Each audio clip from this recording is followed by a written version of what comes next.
Hi, welcome to Final Pie Videos. This is DC here. This is the second demonstration using ICODE SLI-S tags. The last video I showed you how to use SLI-S tag, and we have seen how to read and write, how to change the password, and we've also seen some of the important features of the paging.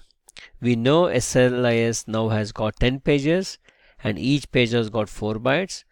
And in this video what I'm going to do is I'm just going to take it further. We're going to see all the remaining commands, and this time I'll be using the OmniKey 5022, the reader writer, which you can see here. I've connected mine, and in fact the label I'm using here is a brand new one, which I already changed the password. Now there are a couple of things in my last video which it was what I mentioned was a little bit wrong. So I'm going to fix that and I'll tell you where we went wrong in the last videos. So I'm going to place a brand new SLI-S tag, and I'm using the software for OmniKey 5022, the version of 2.9. Now if you remember in my last video when I was explaining about how to protect the pages with the read and write passwords, I made a small mistake there. I said you have to set both the read and write password before you do the page locking. Now in fact in the documentation is right. If you see documentation, what it says is, assume that I want to protect this page 0 with the right password. So I want users to first send the right password and do the right operation. Now keep in mind, for a brand new tag, all these pages the protection is set to public, so anybody can go and write. I can go and write here, so I can write successful, I can write. So anytime any page data is writable, which obviously now will need changing. So in order to change the page protection or give the right page protection, we first have to send the right password. Now I'm going to send the right password. This is where I was wrong in the last video. Okay, there's something wrong. Sorry, the password is 2. Now whenever you do this wrong password, you have to reactivate. So send the password to 2. Now we have set the right password. So I'm going to change the page 0 page protection to right and say right. So we have protected this page 0 with the right password.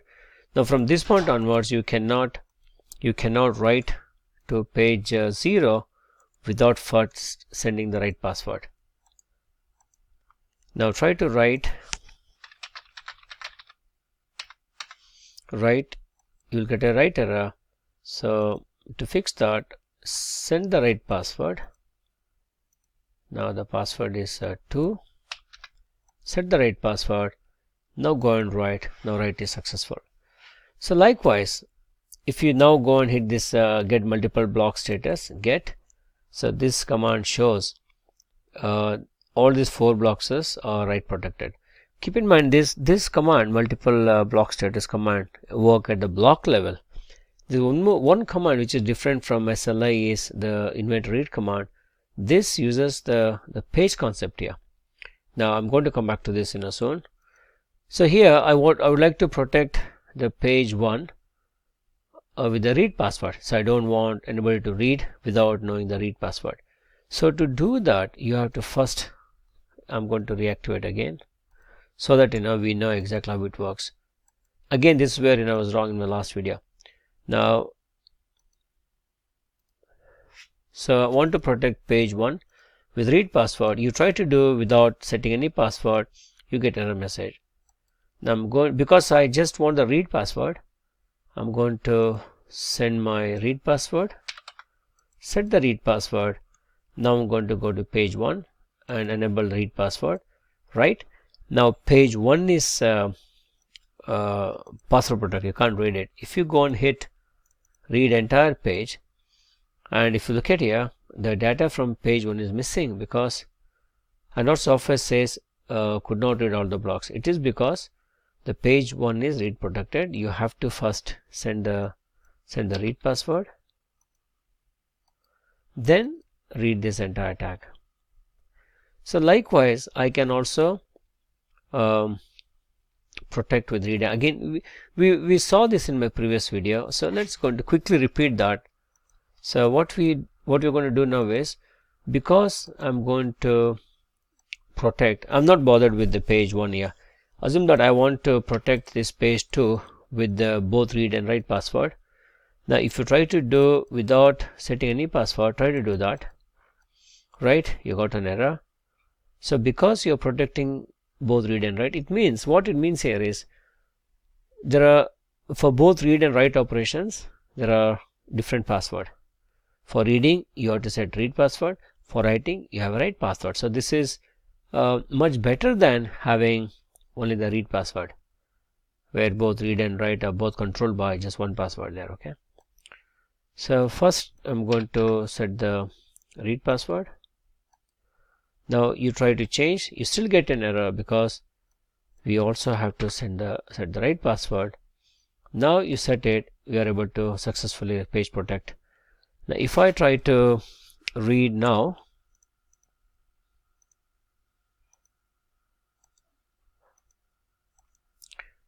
so you know that page 1, page 2 both are having a password for reading. So that's the reason why you're not able to read page 1 and page 2. I'm going to send the read password and now get a read. If you get the block protection status, it says, now I can, because I have if you look at here the way it works, in order to write, it says the write protected. So to write it, you must have the right password. If you look at the page 1, it's only read protected. In order to write it, you still need only the read password. So here this is like saying you just need to know the read password to do both read and the write. So I'm going to change to 0 for you're able to write it, try to read it, you're able to get, and try to do the same thing here.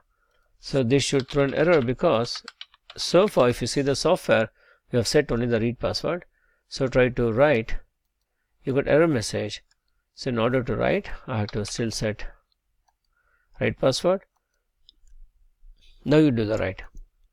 Whereas here, same thing, I can go and write anytime because the write password is already set. I can go and write it. Now we are going to do the page protection lock. The way it works is something different from what the documentation says. Now we already know that page 1 and 2 have the read. Let's try to bring, first of all, let's try to bring all the blocks here. So set the read password,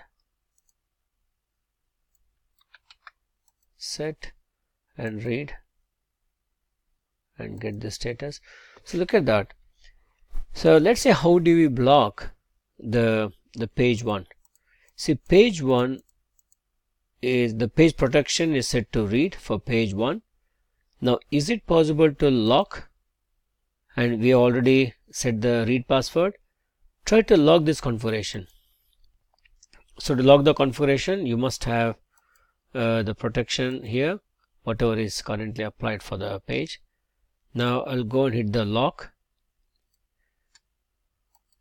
Now this throws an error message. Now this is something, the documentation is not very clear. So looks like for page locking, you must set both read and the write password. So I'm going to set write password also, and now I'm going to lock page 1. Look at that, we are able to lock it. Now the page protection, lock. Now the page protection is locked. It's locked forever. You can't undo this operation. If you go and hit, so I'm going to hit and bring the blocks from 4, bring 3 blocks. I can see that RL means is read protected. You need a read password to read it. L means is locked, as a configuration is locked. Now how about locking in? Just try to do the same thing again for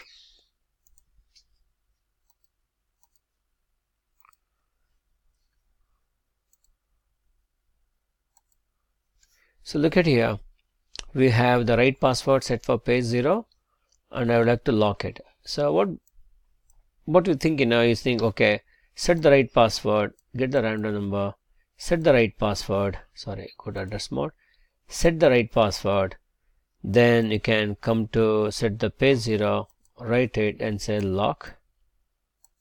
Now look at that, it throws an error again. It is because you have to set both read and the write before you lock the page protection. Lock. See, now the lock is successful. So this is something documentation does not makes it very clear. So other features are, this tag has got EAS ID. We have discussed EAS ID in my videos on SLI-2 tags. Now it's exactly the same concept. You can modify the EAS ID. I'm going to set the EAS ID to, say for example 0909 and write. Now EAS ID is modified now. The EAS ID is used along with the inventory read command, and you can try some of the alarm, and we have seen this. We have also discussed in my earlier videos how to lock this EAS feature. You can do that using the EAS. You can change the EAS password here, then you can lock it forever. So I'm not going to repeat this again here. Now let's see the difference in the inventory read command. So for which I'm going to reactivate this tag again. Now I know the read will fail with the first few pages. What I'm going to do, I'm going to bring the data using inventory read command. Here is exactly the way it works, is exactly the same you saw in SLI and SLI-X2, but instead of the number of blocks, you can specify number of pages. So I'm going to bring starting from page number 5, I'm going to bring, if I set 1, it's going to bring 2 pages. Okay, so what it means is, in the inventory read command, I'm going to bring the page 5 and page 6 as well. So it's going to read 2 pages. Now to do inventory, you must have inventory ticked, you must have the slot set to 1, and if I hit this send, you can see that, and probably here it should have been shown the page number, so that could be a bug in the software. So if I bring the status, sorry, to bring anything else, you have to remove this inventory command. Okay, now the page number, this is the page number for 5 and 6.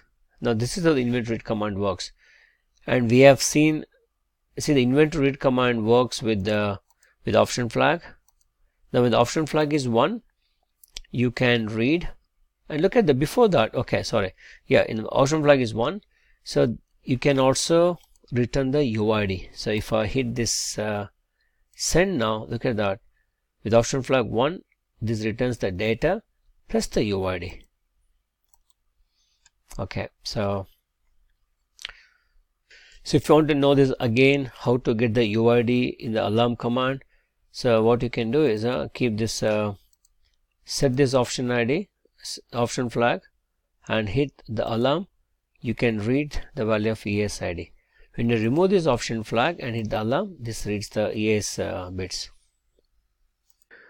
The other difference this SLI-S tag has got compared with the SLI-X2 is, here it's a protect EAS. In SLI-X2 you can protect, this same command protects both EAS and AFI. Now let's give a try on, see how this how the protect EAS work. See, at present I can enable or disable. I can disable this EAS, I can enable, I can also lock. So this enable disabling thing, you can protect by a password. So before that, let me check the password is 5. Now address, Yeah, the password is 5. Now what I'm going to do is I'm going to hit this button here. So this protect EIS, it says, do you want to protect change EIS with the password? This can be undone. It say yes. Now it's protected. I'm going to come out.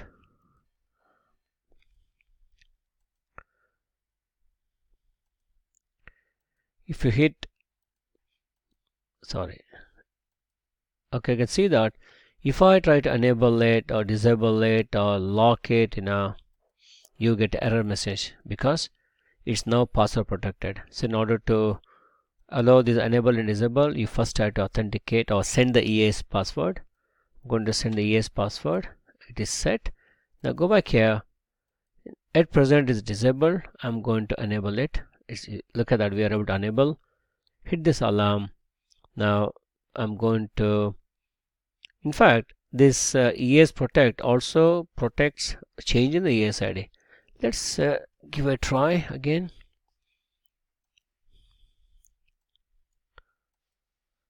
Now I am going to read this. So read the EAS ID. Look, I'm going to read it. I'm going to change this to 0A0A and hit a write command. You get a write EAS ID error because the whole EAS feature is password protected. Now I'm going to set, sorry, address mode, get the random number. Now set the EAS password. Now go here and now I'm going to change. Look at that, you are able to change the EAS ID. So a couple of other things are 64-bit protection we have discussed in detail in SLI-X2. There's no change here. Enable privacy, destroy, all these are exactly the same as what we have seen in SLI-X2. And EPC value, again I mentioned before, the software doesn't have the EPC command set at this stage, and I'm not sure whether you are able to see the EPC command working with OmniKey 5022. I'm not very sure whether the device allows you to do that. I think with this we have covered more or less everything about SLI-S. Thanks for watching.